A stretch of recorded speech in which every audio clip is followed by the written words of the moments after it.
শুভ সকাল বন্ধুরা। আজকে সকাল 6:30টার সময় উঠলাম। উঠেই দেখো বারান্দার দিকে দরজাটা খুলে দিলাম যাতে নতুন দিনের আলোটা ঘরে প্রবেশ করতে পারে। এইদিকে দেখো মিনিটা ম্যাঁ করতে করতে ঢুকলো ঘরে। জানলাটাও একটু খুলে দিলাম। এখন থেকে ব্লগটা স্টার্ট করলাম। রিতার খুঁটিনাটিতে সকলকে অনেক অনেক স্বাগত। সকালবেলা নিত্য কাজ যেটা হয়, দেখো বাসি ঘরটা ঝাড় দিয়ে আবার রান্নাঘরে যাব। কী কাজ আছে সেগুলো গুছিয়ে করতে হবে। আবার 9টার মধ্যে রান্না করে দিতে হবে। বাড়ির দুজনে অফিসে যাবে।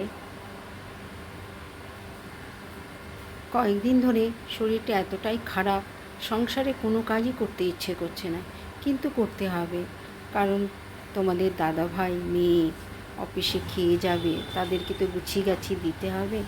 তাই বাসি ঘরটা ঝাড় দিয়ে একটু জল ছিটিয়ে দিলাম। এবার দেখো ছাদে চলে এলাম। কালকে এত বৃষ্টি হয়েছে, ছাদে জল জমে গেছে। আর আমি প্রত্যেক দিনই সকালবেলা একটু আসি। আর আমাদের এখানে না এত সুন্দর সুন্দর পাখি আসে, আমার দেখতে ভীষণ ভালো লাগে। আমি সকালবেলায় ঘরের কাজটা মোটামুটি সেরে নিয়েই ছাদে চলে আসি।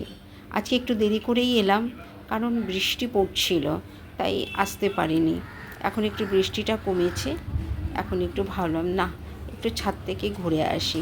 আর এই গাছে না এত সুন্দর সুন্দর পাখি আসে আর ডাকে, আমার ভীষণ ভালো লাগে। ওইটা না দেখতে পেলে আমার যেন মনটা ভালো লাগে না। তাই একটু সকালবেলায় 5 মিনিট হোক বা 2-3 মিনিটের জন্য হলেও আমি একটু ছাদে আসি, ওই পাখিগুলো দেখার জন্য। কিচিরমিচির করে ডাকে, আমার বড্ড ভালো লাগে। চলে এলাম চা করতে। চা না খেয়ে সংসারের আর কোনো কাজই করতে ইচ্ছে করে না। চাটা খেয়েই এবার যাব সংসারে কাজ করতে, মানে রান্না বান্না। সকালবেলা একটু লিকারি খাই, দুধ চা খাওয়া হয় না। এবার তোমাদের দাদাভাই আর আমি একটু চা খাবো, তারপরে রান্না বসিয়ে দেবো। আর আমার সকালের চা খাওয়ার প্রিয় জায়গা হচ্ছে বারান্দা। বারান্দায় চলে এলাম। আর কালকে বৃষ্টি হয়েছে, সমস্ত জামা কাপড় দেখো বারান্দায় শুকাতে দিয়েছি, একটু হাওয়ায় হাওয়ায় যাতে শুকিয়ে যায় সেই কারণে। একটু হালকা হালকা রোদ উঠেছে, চাটা খেয়েই যাব এই ভেজা জামা কাপড়গুলো ছাদে মেলে দিয়ে আসবো, তাহলে বেশ শুকিয়ে যাবে।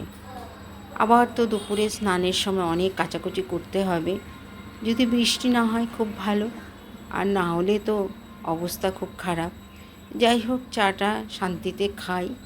আর দেখো আজকে খুব একটা পাখি দেখতে পেলাম না। আর যেহেতু গাড়ি ঘোড়া চলা শুরু হয়ে গেছে, আজকে কিন্তু আর পাখি আমার ভাগ্যে হলো না। চলে এলাম রান্নাঘরে, বসিয়ে দিলাম একদিকে ভাত আর একটা তরকারি। আমাদের বাড়িতে ঝিঙে খেতেই চায় না, একটু পোস্ত দিলে, ঝিঙে পোস্ত করলে আর কি খায়, আর না হলে খেতেই চায় না। সকালের ব্লগটা এখানেই শেষ করলাম। আবার আরেকটা ব্লগ নিয়ে আসবো তোমাদের কাছে। সারাদিন কী করছি না করছি সবটাই তোমাদের কাছে শেয়ার করব। আমার সাথে থেকো।